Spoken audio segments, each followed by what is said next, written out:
Hi, this is Kasia Sokol-Borup from Teach Better, and today I wanted to give you a little reminder about something that some teachers call stop bows. I like to call it released bows. I think the way we describe things on the instrument and music is pretty powerful, and so I like to use the term release to describe a stroke that is very similar to martelet, except that it will be used in different parts of the bow, and martelet refers only to upper half of the bow. So released bow is similar to martelet in that it begins with solid catch of the string, right? So we grab the string and then it is followed by a release. You can see it really well from here. I'm catching the string, I'm feeling very present on the bow here, and as soon as I play, I release that bow, right? So if you're playing Kreutzer 2 and practicing your released bows, your martelet, it will, right? That wasn't a good catch. So you catch and release.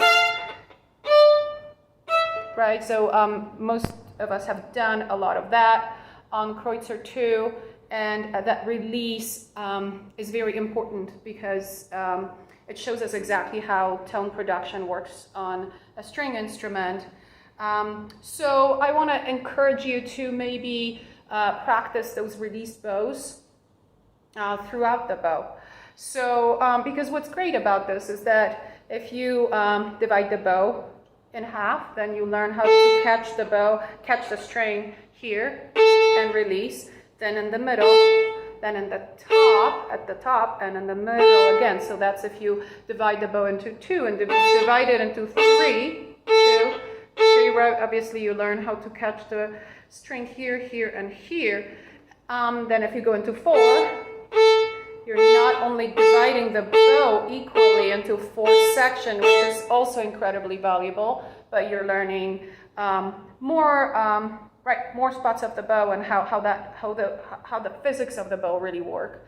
Where you need more index, where you need more middle fingers, and where you need a little bit more weight to do it. So what I like about it is that every part of the bow is very different, feels very different, and requires different sets of muscles and different control in your hand and in your arm. To the ear, it should all sound the same. They're just little poofs, right? Poof meaning p, starting with that p, k consonant that catches the string, and the f, poof is a release. It's a fantastic way to explore tone production even on long bows, because I think what's really challenging about playing on our instruments is that we have to invite the string to vibrate, right, by moving it sideways, but also by weight. And then as soon as we grab it, we need to a point, let go of that weight.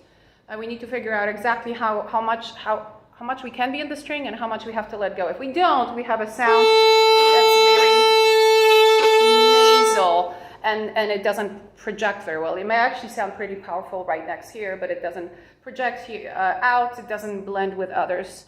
So most of you probably know that. So the trick is to figure out how to grab and invite that string to moving, and then a second later, let it continue on ringing. The analogy that I like to use here for that is just a pizzicato, right? So you grab a string with your finger, right? You get a hold of it, you pull it, and then you let it go, and then it just rings, right? And so here it's the same thing. You grab it, you begin with a clean beginning, and if you continue, right? So if you had kept your finger on that string right after the pizzicato, you would have killed the vibration of the string. So hopefully this isn't confusing. Let me know if it's helpful. I teach children.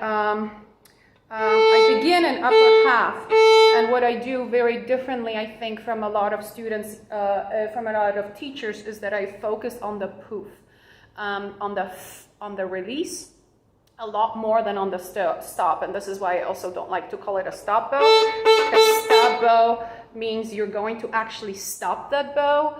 And when you think about it, there is no stroke other than a staccato that requires stopping of the bow. Everything else that we do is a matter of bow speed, really.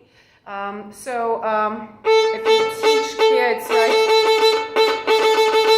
it may sound very attractive at first when a 3 or 4-year-old or 5-year-old can do it because they're clean, they're standing up straight.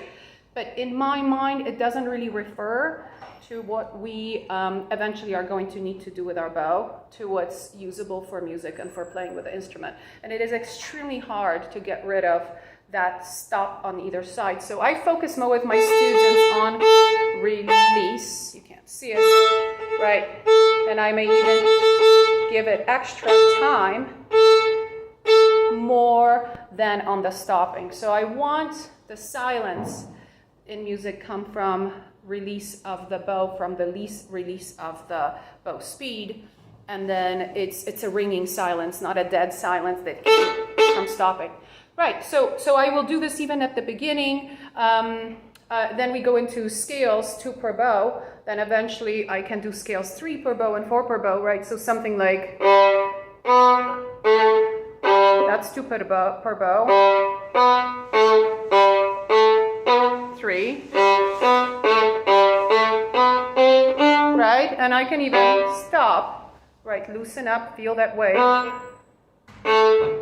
And really feel like at the tip, I need very different muscles than here. So I'm not concerned at first when I learn it with students and first introduce those poofs. I'm not concerned about the flow so much as I am about the release. So hopefully you will enjoy this reminder. Let me know, drop a note, what you think about this approach to tone production. And if you ever think of it this way, and if those release bows you think will be helpful. Thanks for joining me. Bye.